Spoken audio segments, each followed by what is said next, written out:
I didn't expect this game to be good. And there's not really any particular reason for that. I guess it's just one of those things that I didn't really think much about, you know? I mean, it's not like this game had the biggest marketing out there.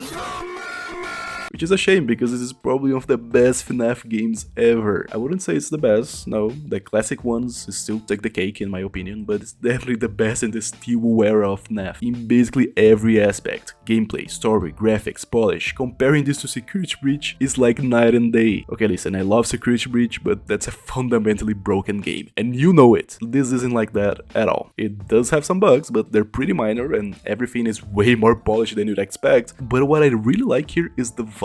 Like, of course we have the graphics. It's a beautiful game. Security Breach had its moments of prettiness, but a lot of the time you couldn't really focus on it, given that most of the time it felt like the game was actually trying to make itself uglier. Like, why do the animatronics just turn out ugly from one scene to the other after the daycare section? What? But here, this sweet retro aesthetic in a beautifully crafted environment, amazingly done models and textures, great voice acting that narrates a surprisingly intriguing story that left me super interested. It's like Steelwool was showing us that yes, they're a good studio that is very much able to make good games, because the production quality here is just great. Like I said, it's the vibe. This game just has an incredibly unique aesthetic that just left me wanting for more. I guess something that I can criticize on is that this whole aesthetic just doesn't have a lot to do with FNAF. Like, most of the characters here are original and we don't really see many familiar faces. I can respect a game franchise for trying to go in a different directions in new installments, but I mean, it sort of has to maintain its identity, you know? That said though, I don't think that's the case here. I'd appreciate more nods to the franchise history, but the fact that this game's story and more hidden aspects connect so well to the lore of FNAF more than makes up for it in my opinion. This game's story is actually really cool. Like, it managed to keep me incredibly intrigued and hooked the whole way through. I mean, it's one of those things, the story that you're presented with is that you're this guy named Arnold tasked with retrieving some Fazbear equipment from an abandoned facility, which by itself is a cool setup. I mean, huge abandoned facilities are my jam. It's exactly why Portal 2 is one of my favorite games. But the actual story is the one that you as the player need to go deeper to explore the scenario and find clues and audio logs and that whole Resident Evil stuff, you know? And that hidden story is the real deal. It's amongst the peak of FNAF lore for me, both in the actual context of the story itself, but in how it connects to the lore overall. I'm trying to keep this review as spoiler-free as possible, so I'll just say this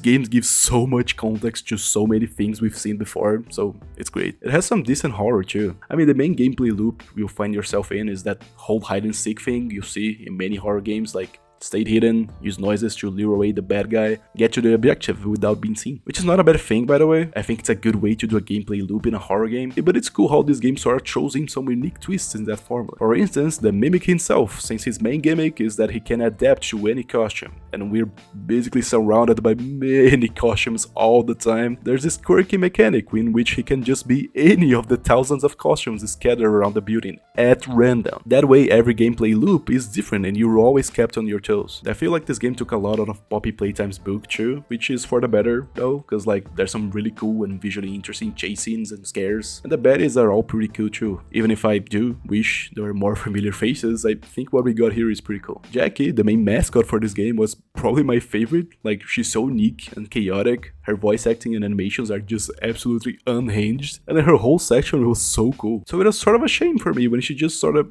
disappears. Like, I fully expected her to come back at some point, but she just doesn't. Guys, why did you put her in the box art for this game and basically advertise her as one of the main threats of the narrative when she just isn't? And they totally should have done that, because she's super cool. But the other ones are cool too, like, minor spoiler here, but we even get the original Chica, like before she was a part of Fazbear. That was super cool, and I know that it has been sort of established by theories and hints and all that she was an original Fazbear character before, but it was really interesting to see it confirmed by like this. And when it comes to characters, I sort of wish our main character did more. Like, he rarely speaks, and when he does, I kind of like that he has a sort of unique personality. He just sounds like someone who's done with everyone's basically sleepwalking his way through the job that he doesn't want to go through. Like, I love how the gameplay loop relies a lot on you moving his hand around to do puzzles and stuff like that, which definitely makes this game feel more unique than the other horror puzzle games like this. I just love if he had more characterization, but I guess it's another one of those things where you're supposed to put yourself in the shoes of the main character and all that, so whatever, it's fine. Overall, I was very surprised with how much I like this game.